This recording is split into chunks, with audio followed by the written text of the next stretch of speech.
Hello world. Patricia O'Connor and Frida Reba Dorsey here. This beautiful day in Alameda, California. We are the Bonsai Balcony. This is said balcony. We didn't just make that up for no reason. We in fact have a bonsai balcony, a balcony full of bonsai trees and pre-bonsai trees. And today on the bonsai balcony, it is mid September. Some of my contemporaries are starting to protect their trees for winter. Some of them are already starting to see snow and have already brought their trees in or done hunkered down in some way. We're still kind of going full blast. Today is going to be, yes, it is. It's going to be a balcony tour, a bonsai tree tour, and we'll just start right here. Right here being our trident maple. Just our trident maple. You can see I've got I've got a milk carton that I've turned upside down, cut the bottom out of, fashioned into a pot, and then kind of wrap some shrink wrap. That is our air layer, and I intend to make pretty much kind of like where you see the soil there, the new nabari or the new base of the tree at some point. Whenever we get there, it's been going on like that for a year. We have root growth. I don't see the kind of root growth I want to see yet to cut the tree loose. But the tree looks good. The tree just puts out, I've already pruned it.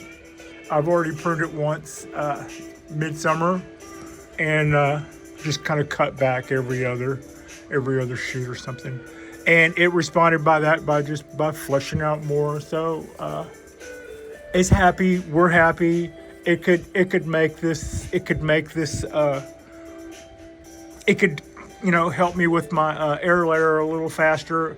But I'm told it doesn't get hot enough or cold enough. Well, I know it doesn't get cold enough because in the winter it doesn't go fully dormant. I don't, whenever you're supposed to wait until the tree goes fully dormant to do things, I tend not to see that ever because it just stays too warm here. But then in the summer, it could stand for the temperatures to be a little hotter. It seems to do okay, and it's doing okay now. But it's also starting to show some discoloration. That's not anything we're doing. It's still, making chlorophyll and doing everything it's supposed to do. But at the same time, I'm starting to see some fall colors. This is the beginning of what fall colors will be for us this year. Just early on because it's late September. My ponderosa pine is in the process of being grafted. I mean, it is. We put a graft on it, and that graft is Japanese black pine on our ponderosa, and that graft should and is and does grow at a rate a little. I'm trying to get it in there a little higher, a little faster than the stock ponderosa foliage, which is kind of slow. It's kind of slow to grow, but it's all pushing out. I'm kind of focused in on all the every. So we're looking at a big pad here. I'm going to call that a pad. But then all of these buds are pushing out a lot of new growth, and to say pushing out a lot of new growth almost seems misleading because this guy moves so slow.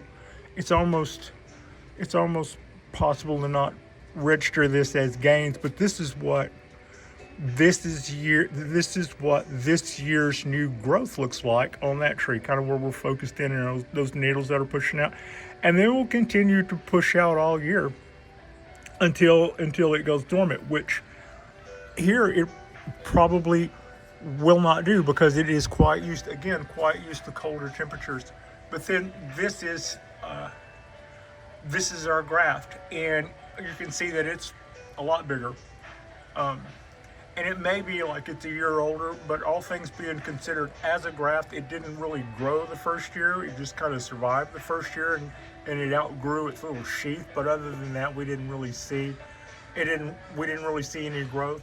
So probably given about the same time period, this Japanese black pine graft has grown that much, and its counterparts, ponderosa, have grown. You can see those buds in there have grown that much. So that's the difference, and I would expect for that to outgrow the ponderosa. It's just faster. It moves water faster. There's going to be more auxin accumulated because it's not totally the top of the tree, but at the same time, it's going to outpace those other things. So yeah, it's doing well. I would like to get it grafted again. I would like to have some more grafts put on it next end of next winter, early spring. I'm going to reach out and see if we can schedule and see. It's important that I get the same person to graft it both times because it has a tag on it showing what stock was used when it was grafted last time, and we will need to go back. There's that tag, it's aluminum and it's hanging back there. We will need to go back with the same stock for the other grafts so that everything will stay uniform. All right, that's that. It's actually the color is looking really good. The only damage, we do see damage on it, but that was from last year's heat event. We're heading into about the same time this year that we had last year's heat event. Last year we did what we did just a week ago or a couple of days ago when we got up over 100 degrees in here. We brought the tree out of the lights and we brought it here. This time, the one difference is I absolutely just shut the lights off before they ever had a chance to come on this time. And we watered earlier because I had timed it better. I timed it such to where when I came out here at 8, we came in and started moving trees in at 7. So we were watering some trees then, and the lights were unplugged from the timer, but the timer stayed on. So when we reactivated them, we wouldn't have to worry about resetting the timers. And then so that's remove them from the light source and remove them from the heat as much as we can. But we didn't have AC up here, so these guys went through. But here's another difference. Right now it's still summer, but the end of, and as we get March closer and closer and closer to October, whenever we get closer to November, if we get those 90-degree temperatures that we've had before, these guys will have all been working themselves towards winter tolerance, which is to say that they're moving away from heat tolerance. And whenever we get those heat spells, that's what does the most damage. So my same trick in October of bringing this guy out of the light and turning the lights off may not be enough. It wasn't enough last year. We can still see, I can still show you some damage on these ponderosas and on these needles. That was all burned. All right, that was pretty thorough. This is my California coastal oak. It's evergreen oak. We went from pruning to pinching, and I like the results of pinching so much. It has its place. There are times when a branch might be too long, and pinching won't help that because it's too long. But there are other times when a branch just starts growing out, and the inner node spacing is still good. And if you pinch the tip, then this part of the inner nodes will not stretch out, and you get to have it at the desired length, but you will get the ramification from this and the back buds that come with pruning your tips. So yeah, I'm a big fan of pinching, haven't started doing it, but we've also had to cut back some. We allowed this guy to grow out really, really long and invade everybody else's space. And then we just kind of go back and do the kind of one of those, bring everything back in. And we lost a lot of foliage on this tree a couple of years ago. And so you can still see spots where it was heavily cut back. spots where it was heavily cut back. That scar there shows that something like that big was cut from there. Something that was this big was cut from there. And that was all stuff that was dying. Large chunks of the tree it was frightening. I'll just say that it was frightening. I have an emotional investment in my trees, and when something doesn't go well with them, and that was not a good moment. What we've started doing since then is making sure that we put our trees on a systemic treatment twice a year, and a systemic treatment means that it is something that helps keep away some borers, some insects, some diseases, some cases of some fungal issues that could be bad, and you can water it into the system, and the tree will take it up. And then if something tries, they will not do well if they try to go to town on your tree. So, and it doesn't head off everything, but that is something that we did that was proactive. Also, we made sure that we were feeding our trees like we're supposed to. Nothing is a good makes for a good defense like a good offense, and a good positive power, energy positive tree is our best offense. And this tree has been pretty healthy ever since, and it's been flushing back in a way that's made growing this. When I got this tree, it didn't need a lot of development. It was really, really nice. And to watch it just go into wreck mode was heartbreaking. And I took that so personal. Later, I found out that was happening to a lot of gardens around here. And so I'm not really in the clique to know what became of that and what was finally seen. But I learned a lot. I learned a lot from that, and I learned a lot on the backside of that. I learned a lot more about how to be proactive, and while at the same time, what we learned, I also got to rebuild this tree, which is kind of rewarding. Whenever I learned about clipping the ends back on the tree to release the hormonal allocations that were going on, and whenever I learned the benefits of feeding the trees, that made rebuilding this tree very, very enjoyable in a way that later, instead of just saying, I bought this tree and it was show ready and here I am in a show, we had it, we lost it, we're coming back. It wasn't really a comeback, we never left. So that's kind of, that's also rewarding. Just, we're not there yet, but it's rewarding. The rebuild is rewarding. Next in the line is another Ponderosa, and this one, like the big one, is collected Yamadori, but it is a Shohin size Ponderosa. It's probably 20 years old, probably 20 something years old.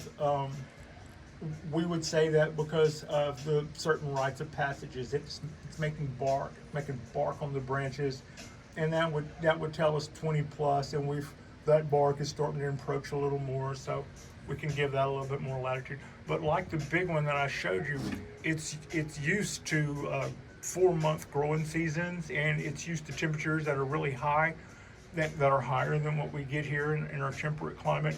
During that 4 months, it's also very high elevation, and then from then on, it gets pounded. It's had to survive snow, which is why it's so small. It was naturally stunted when collected, and right now, I'm doing the method that I was taught. It gets a different treatment, and I'm doing a different method to make its needles short. This tree, I'm going to make the needles short by grafting a pine tree that makes shorter needles, and when that is the dominant foliage, we will cut back the original Ponderosa foliage, and from then on we will treat and train the tree as if it were Japanese black pine. This tree is going ungrafted. The way that I will keep it healthy is by actually putting it in a cold box for about 48 hours a winter, to make sure that it gets its proper shutdown time. And then the way we make the needles short is the method that we were taught. One, put it in a bonsai pot. This method won't work in a training pot where the roots are allowed to expand and grow and stuff. 2, we feed it enough to where it just backbuds a whole bunch and then makes long needles. 3, we feed it water it as much as water as it needs without overwatering it. And the abundance of everything will cause it to get really long, back bud a whole lot, and make really long needles out of that. And eventually, it can't make all of those needles as long as it's been making them, but the tree will be vigorous and healthy. And at that point, it will start back budding with shorter needles. It'll just kind of look up at you and go, "Hey, Pat, I know I appreciate all the food. I appreciate all the water, and a show of this, we've back budded like nothing. We've made chlorophyll, and we've got chlorophyll just on tap everywhere. We've got all those sugars and starches, and but I've got only so much room for in this pot for more roots. And if we don't go to a larger pot, I mean, we're healthy enough here, but if we don't go to a larger pot, I won't be able to store any more energy. And if I can't find more energy to store, from now on, our needles are going to have to be shorter." Bingo. That took a couple of years to do, so that wasn't overnight. But that's at the point in which we lift up our excess fertilizer. We continue to feed it, but then in smaller doses. And then the next time, when it comes time to stall and prune back our tree, we stall and prune back our tree, which is something that we will not have been doing for a couple of years. So it's going to be looking kind of long and shaggy at this point. But we can cut back those candles. We can prune back to that length. And the following spring comes around, it's going to put out smaller candles a year, also smaller needles that year, and we will get that for 3 or 4 years until it starts winding its way back to longer needles again, and then we repeat that process. It's quite a bit different than the process that we would use if we were going to grow a multi-flush pine, like these 2 little sisters in this little pot. Those are the little Japanese black pines.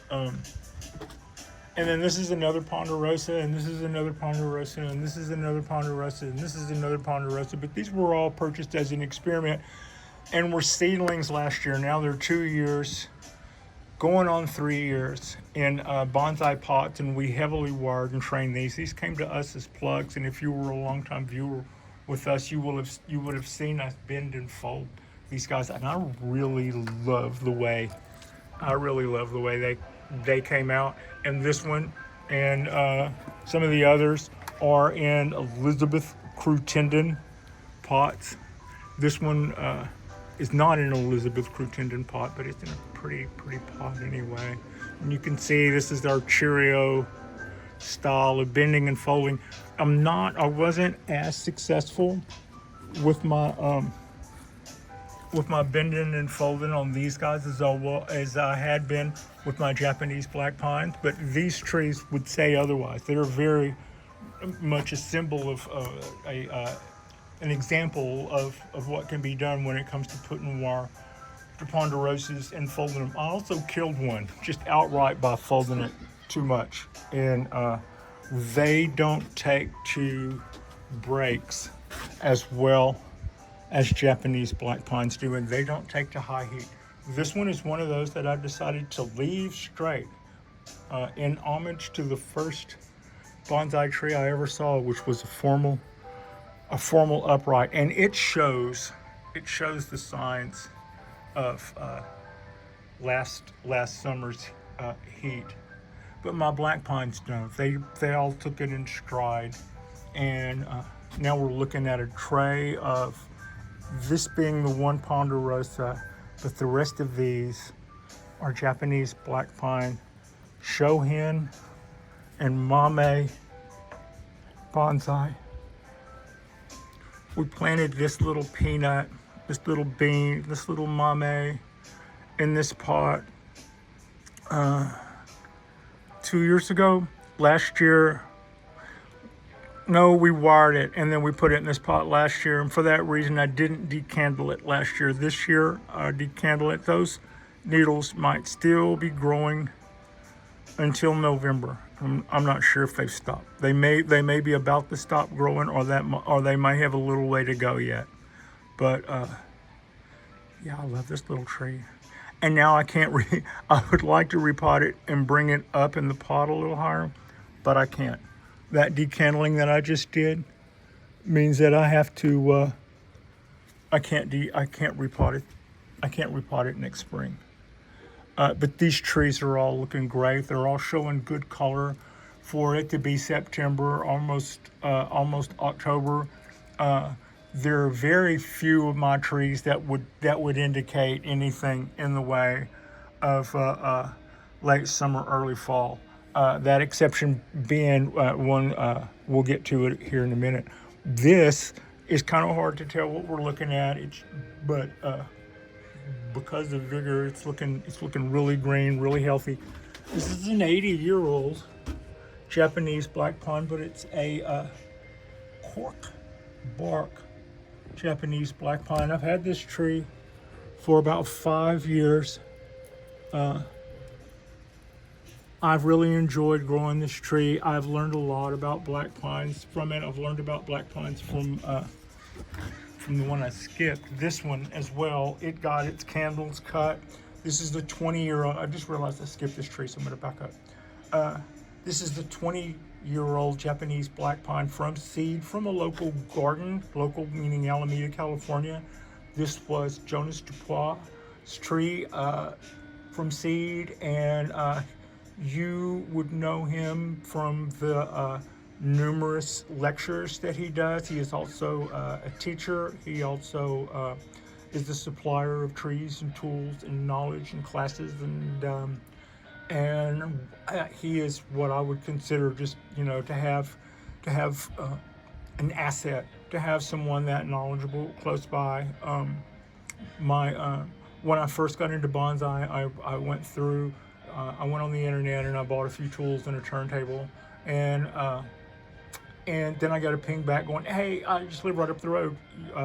I can drop these off." And that ended up being Jonas. Jonas is also very well known, super knowledgeable, super nice man.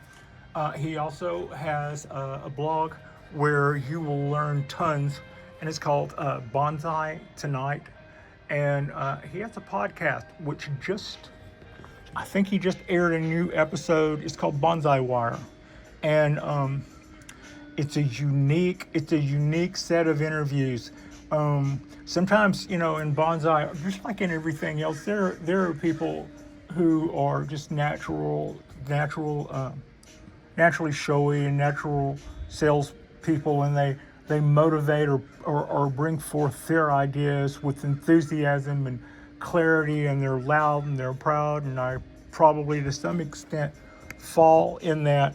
I'm not going to mention other people who fall in that, because people will think I'm trying to compare myself to them, and I'm not. I'm just the people that are some of the most successful at bonsais are also some of the people who are the most dynamic, and maybe their work is also dynamic, so that plays out. But there are people there who aren't in front of a microphone as much, and they tend to be very, very knowledgeable, and their approach absolutely needs to be heard. And that's kind of one of the things that I've noticed from Bonsai Wire as a podcast. You will hear those people that are pretty good self-promoters, the Patricia O'Connors and the Ryan Neals of the world, but then you'll also hear people who you hear of but don't hear as much, and that is fantastic. I love that part of what he brings to it.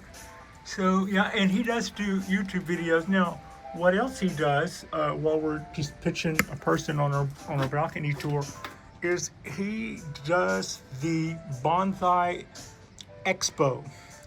The Pacific Bonsai Expo in Oakland, California. Every other year, it runs opposite of the New Jersey show, and this year being the next upcoming show will be 2026, and he is responsible. He is responsible for that. So. That's where this tree came from. Also, that's where this tree came from. when I said that having somebody that knowledgeable as an asset, that knowledgeable, that close was an asset, man, talk about. This is our Literati Japanese black pine. We did a style change about 6 months ago on this tree. I really liked the direction that we took with it, and then and then I decided I wanted to put this hook down in here, and I put a little bit of a hook down here, but not as much as I wanted. I could probably try to bend that back more and then bring this down more to compensate. I could maybe do that in stages, but instead, I just wanted. Sometimes you're just like, I'm not happy with what I'm looking at, and you start bending it, and you go, yeah, this is good. More of this, less of this, and this is where we stopped. It was I took about 3 feet of height out of this tree without cutting it. I just bent it over, and it kind of reminds me of smoke, and we're not getting the best angle of it. But I like the way it came out. I'm pretty happy with it. I'm also really happy. I'm really happy with the crown. And we stalled, we needle pruned, we bud selected, we did everything. So now it's flushing back. Go baby, go baby. And here in a minute, I've already started feeding this tree. I've already started. That may affect our needle length. I could probably, for a literati, I'm still thinking I have a few too many branches for a literati. I could go, but let's go back and see how, when we get to full vigor, what it is we want to, that would be a good time, and not now when everybody's just starting to flush out. Let's see what you got. And then I'll probably go back and prune this down some, but I'm loving that shape. Time we can I hate giving up on stuff, and I almost seemingly think I can see some recovery in there. I see some color I hadn't noticed before, but that's probably color I hadn't noticed.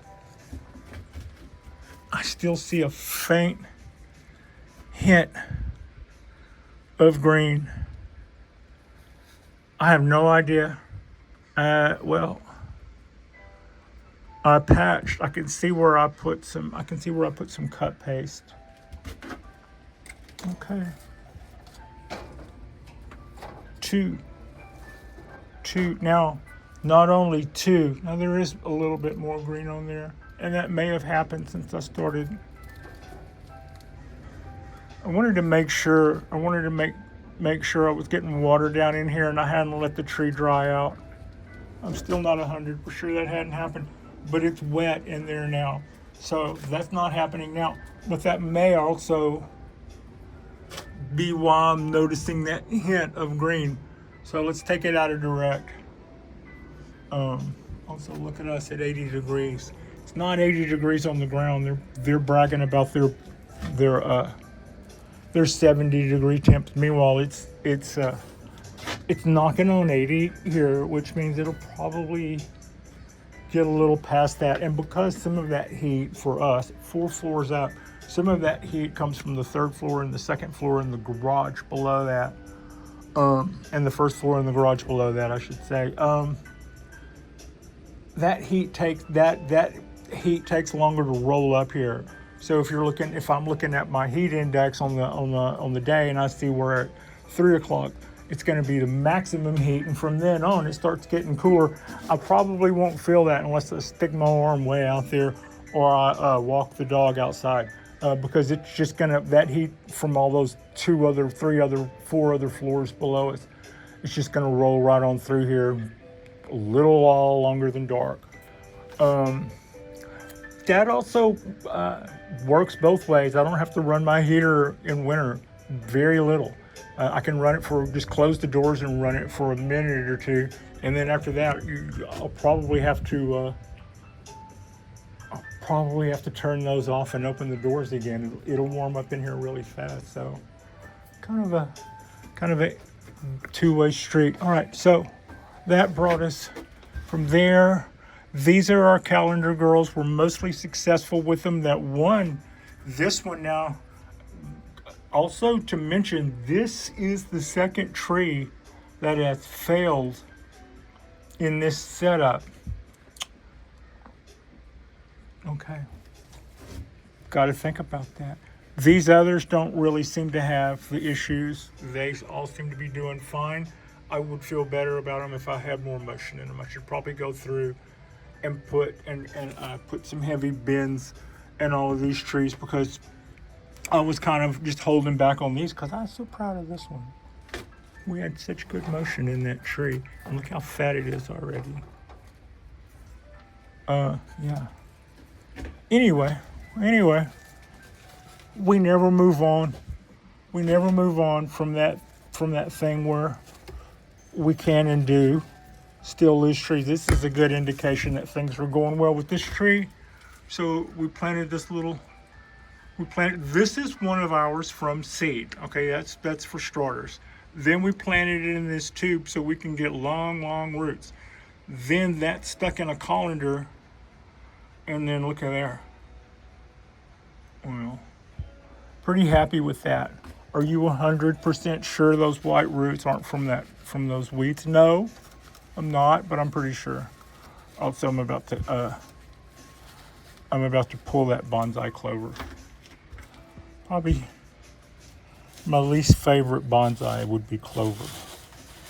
You might not know that from the amount of bonsai clover I have, but yeah. All right.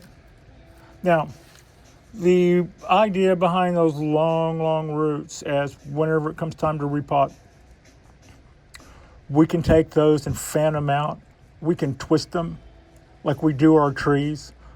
We can do all kind of stuff, secure in the knowledge that we've got our root. Now, whatever we do to this, we have to be sure and do with all of this stuff down here. In other words, if I'm taking this long white strand of roots and splaying it out, I'm going to have a block of roots down here. As you can see, they're already starting to grow out at the bottom. So boom, we're all the way down there and through there, probably on the rest of those too, except for this one, which is not in a tray, and I should probably put it in a tray. Yeah, I wonder if that was a denominator. Anyway, with our heat temps, we've been going through a lot of water. That's good. One thing that told me that our ponderosa, our big ponderosa, was healthy was it was taking up the water that I was throwing down at a what I learned was a good rate for a ponderosa. And yeah, these are our seedlings. Oh, I'm skipping. This is my first bonsai. This is a white wisteria. This is our stick in a pot. Is to a style of bonsai. Stick in pot is to a style. I bet a lot of us have a stick in a pot as a bonsai, and it's also kind of a barometer. I bought this as a clone off of Etsy. I bought several of them, and then when I had a change of heart as to what I wanted to decorate with, I was like, hey, I wonder if one of these white wisteria clones would make a good bonsai. So a couple of things happened. One, I went to YouTube and I typed in the words wisteria bonsai. And I got introduced to a bunch of people in bonsai that I would know for years to come. I would know these people for years to come. And when the sun came up the next morning, I was probably on my bazillionth bonsai video, well and truly down the well, and truly. These are our seedlings. Started growing Japanese pine from seed a couple of years ago, and we've been doing some pretty cool things with them ever since. Excuse me. Some of these started out as these. Super easy to do. I sprout these in the kitchen, and they get put kind of on the back burner when it comes to light, and they seem to be doing fine, and they seem to be doing fine competing with one another. I should go through and start putting more motion and more of these, but we've already got trees to work on. Trees to work on. This is how I should be doing it. This is how I should be doing it. This is the chapters we should be preaching right here. Motion coming out of the ground early. We got some roots coming out, some exposed roots coming out, and then we've got this is a great start to almost any bonsai tree you would want to make except a formal upright. Yeah. So yeah. This one got taken to the store. I was really happy with everything that this thing had going, and then one hot day it burned, and this is what it looked like. I don't know why they burn differently, but I knew the tree wasn't dead. I just decided, well, it's a cool looking tree. Let's bring it home and see if we can save it. I think we did it. I think it's still pushing out new growth, even though this year's buds are well and truly toasted. That had almost the same effect of decandling. In fact, I should probably feed that guy. I bet you're hungry. We'll do that. We'll give you a little chow. So those are those. This is my Dawn Redwood. Perfect example. Our temperatures are up. Dawn of the Redwood here doesn't like it. And it's always been a finicky tree for me for here. But the foliage will look absolutely, no loss of water here. It's not, wilting, but it just starts cooking on the tips. And then that will continue, and the next time I look, this would have been maybe fine this morning. Now it looks like it's been gone a while. By the end of the day, it'll look like this. And I don't necessarily think that is a total reflection of the heat, as much as it's a reflection of hormonal allocation, and it's starting to say, hey, bring on that cold weather. I'm moving things around so that I've got antifreeze. I've got antifreeze in my leaves and in my stems, and so instead of getting cold, it gets heat, and it's not cut out for that.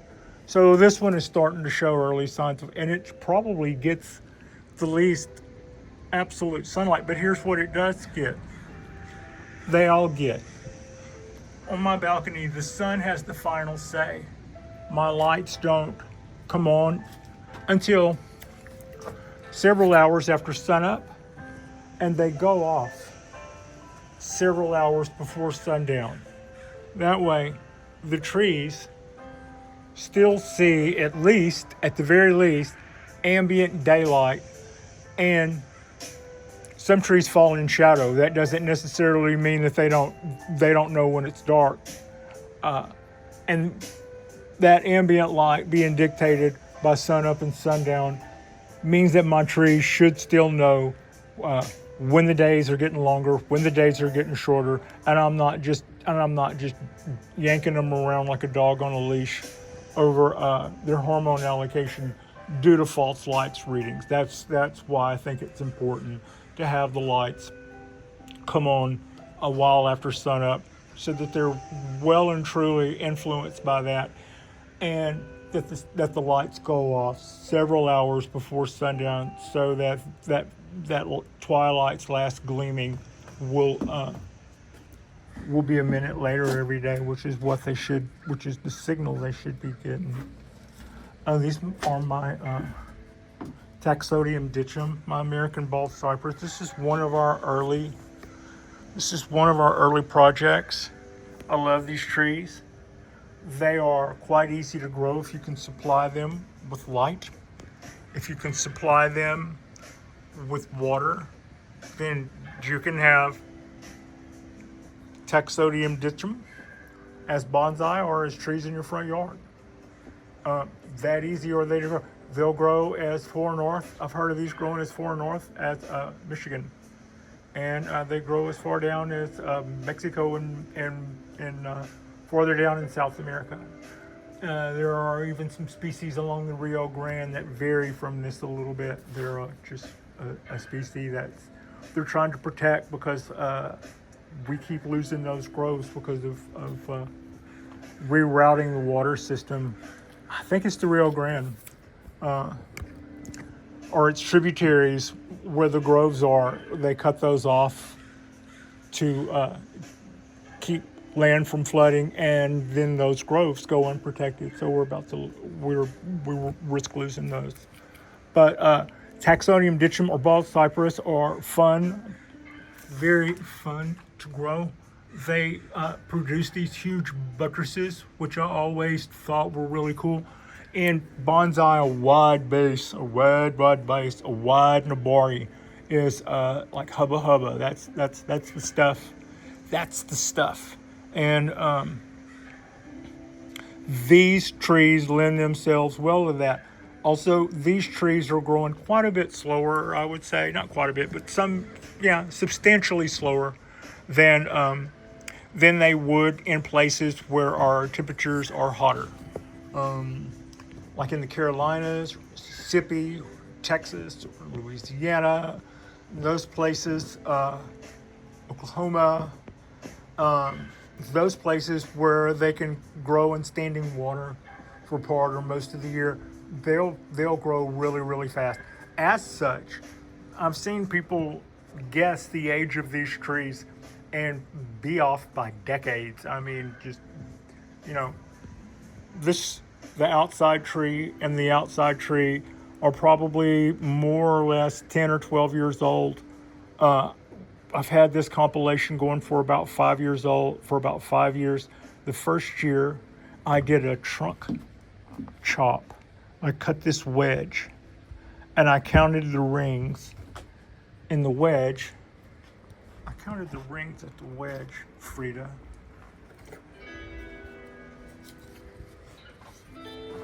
16. I rolled this down. This is the wedge. This is how I got it, and I did that with a handsaw. Yeah, you can do any. If I can do that with a handsaw, it's split with age. It wasn't split like that when I cut it. But this was a 16-year-old tree now, so it's a 21-year-old tree. Last year we started seeing cypress balls growing on the tree for the first time. So I guess that I'm gonna put 2 and 2 together and say that happened at about 20 years. Yes? No? Maybe? But they have been a lot of fun to grow. I often kind of warn beginners about, it's like your first year, you can find yourself making a commitment to a tree that, it's not going anywhere if done correctly. So you may have that for a minute. And your taste could change in that first year. I like this project. I love these trees. I think there's a certain amount of, I think these trees are a certain amount of why we watch the channel. There's a certain amount of people that want to check in and see how the bald cypresses are looking. If all things being equal, I would be one of those. If I were watching your channel, this would be one of the reasons I would be watching your channel. But having said that, they take up an enormous amount of space, and I can't so much as rotate the trees. I can't rotate the tree by myself. So I would probably do that differently. This could be a table with, and I'm not saying I would trade, but if I had the option, what would I do? And I don't have the option now, so I kind of tend to think that way. And I made this decision early on. I measured the width of the door and said, the width of the front door is your limitations. And based on that, I ordered this pot and filled it with akadama. Don't do that. And because they're trees under development, they didn't need akadama. That could have been chunkier, huge stuff that would have made bigger roots, which would have helped us grow bigger parts. Having said that, these trees are marching on, and as they get every year now, they're starting to look more and more like the trees that I had envisioned, and that is so rewarding. So yeah, I'm glad I have these, but this also could have been in that same amount of space. I could have had a table with 1,000 little trees. You know, for instance, would I want that if I had it? I don't know. I don't have that option to really, you know, I don't do hypotheticals. Actually, I do. And when it comes to that, when I don't really know where I stand, I would probably go, wow, this could have been one really huge, honking cool tree. But yeah, it also could have been like a huge ponderosa. There's a huge ponderosa that I've had my eye on for a couple of years. That one tree would take up about that amount of space and would be an undertaking. I like this one. Be careful what you start with, because you're going to be doing it for a minute. We cut this, like I said, I cut this wedge. We're getting quite a bit of good wraparound on this. I'm going to bring the camera around to see. I did some carving and some work on this. I can't see because of the glare. Yeah, here we go. We did some carving and we can see the amount of wraparound going here. If this starts to slow down, the way to speed this back up would be to trim back, scar this rollover. We're going to call this purple looking part here our rollover. I could scar the inside edge of this rollover until I see green again, or until I see inside tissue. And by doing that, it would more quickly continue to roll. At some point, it kind of slows down, and we can keep that sped up two ways. Cleaning that inside edge back to green scarred tissue and encouraging it to heal over, and with lots of branches, lots of leaves, lots of fronds, lots of chlorophyll, lots of sugar, lots of starches, more storage, more roots, more energy, more rollover. We want a lot of energy. We want a lot of energy in these trees, and that is a lot of rollover on the sides of this tree. To have one trunk here and to get that to roll over like these are would take a minute. This didn't exactly work that way, but I think we are getting some of the benefits by my dividing the rollover on this to two trunks. This has got to roll over half as much. This has got to roll over half as much. This one has been going for 4 years. The original branches, this trunk came to me, like I said, it was cut straight across. But there was also a branch over here that went out this way. And there was a branch over here that went out this way.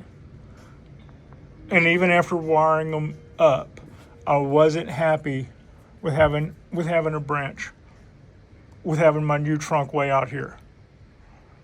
So I said, if anything grows at the base of this trunk that used to be out here, if anything comes up on this side of the base, I'm going to treat that like a new possible leader and try to encourage it. And I'm certainly not going to cut it. And that happened the first year. And this compilation is 5 years old. This leader is 4 years old. It's this big. It's encompassed a pretty fair amount of its rollover. It's achieved. So this one didn't give me the leader I wanted. It was still out here for the first year. This one was doing exactly what I wanted it to do. Go, baby, go. Second year, the leader was still out here and looking and doing and causing our rollover. You know, it was our workhorse. Just as this has been our workhorse to create all of this work, all of this rollover, and to create all of this taper, which is what we're doing. And we divided the job up between the two, like twin towers. Going on the third year, I said, man, it's almost too late now to start over with this leader. But if something, you know, when it was a branch out here, but if something just comes up to the right of that, like that one did. If something just comes up, like right there, except way out here. And that year it did, and that was this. So this is 3 years behind this. 2 years behind this, because the first year neither one of them. Okay.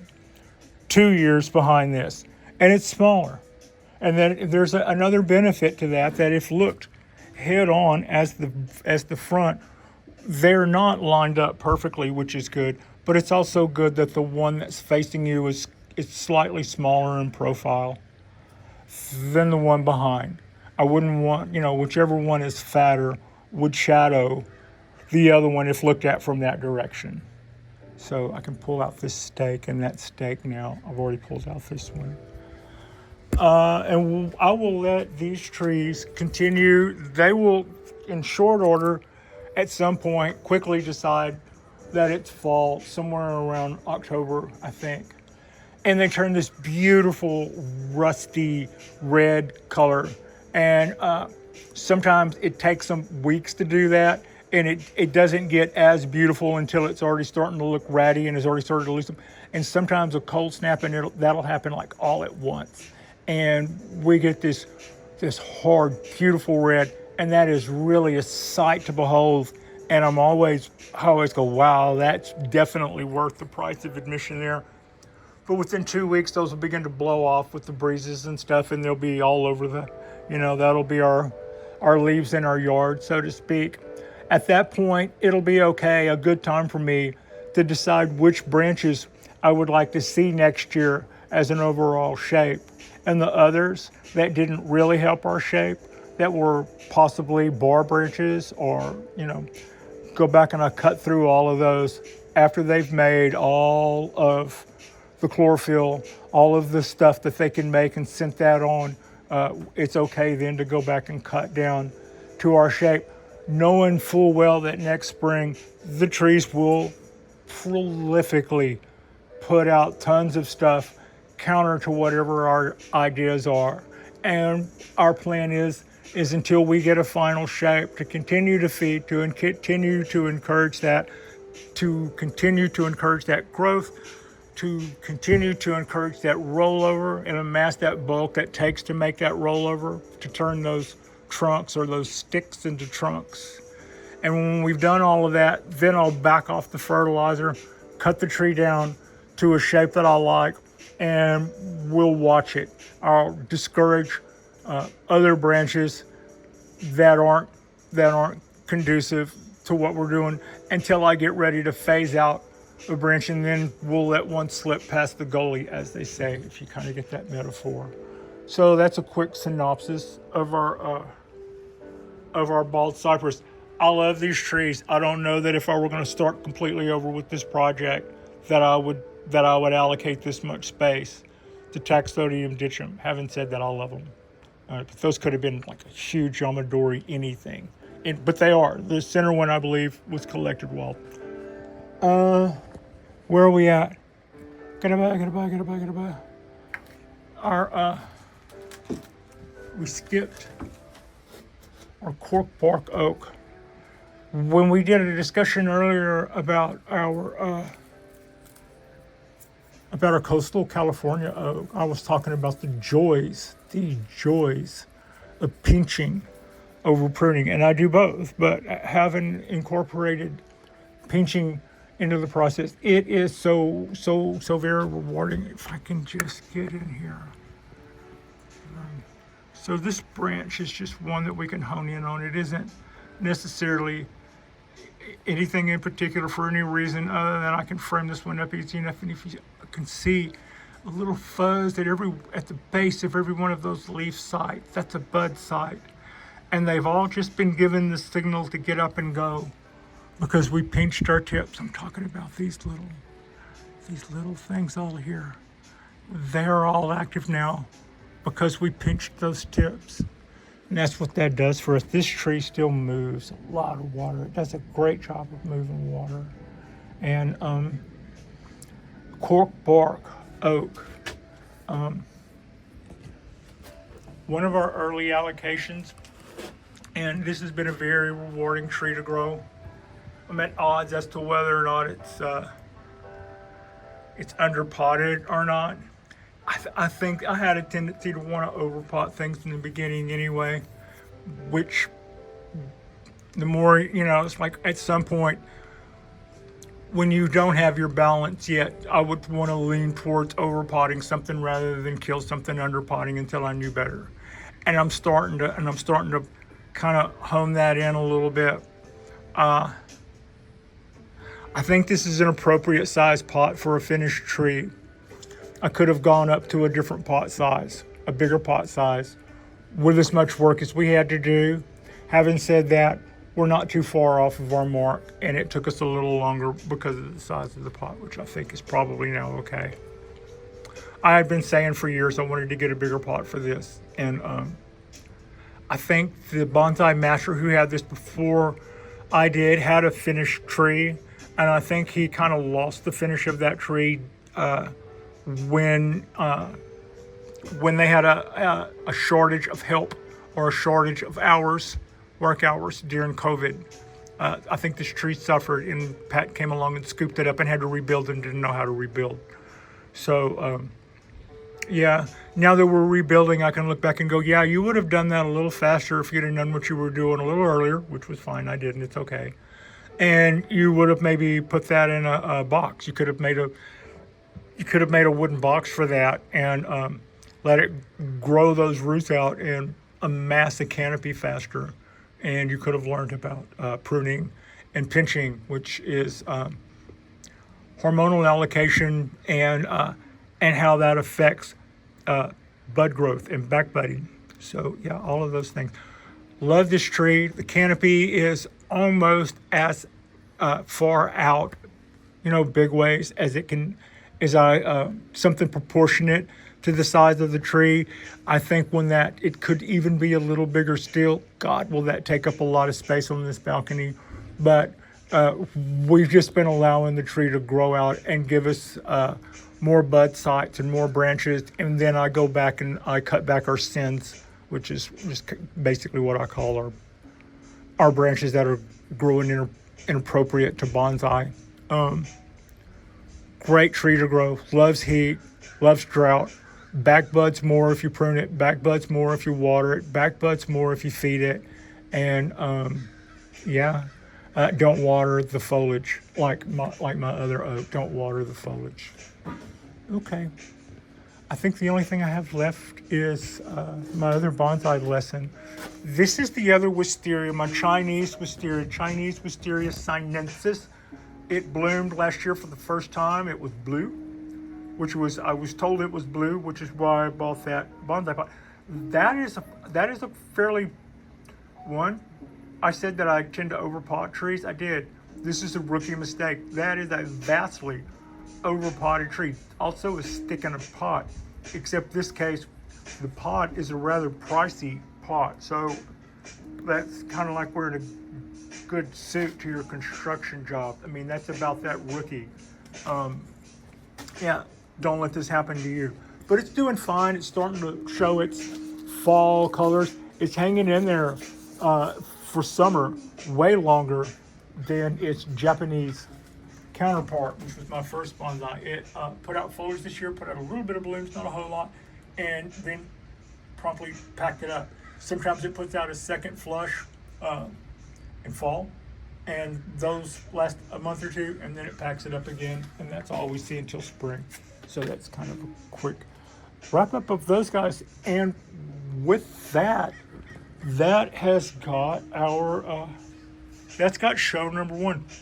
We're going to do 2 bits today. We're going to do 2 shows today. Our second show is going to be about soil. Yeah, but I wanted to get this in, and I intend to release both of these today. They can fight it out for the ratings. I think a bonsai tour will probably get better ratings than a tech talk. Thank you for coming to my tech talk. Like and subscribe if you guys have not already. We're gonna put this in under our heading of bonsai tour. 59 minutes. Wow. We have some trees. And some and some discussions. I appreciate you. Frida appreciates you, and thank you all. Thank you all so much for watching.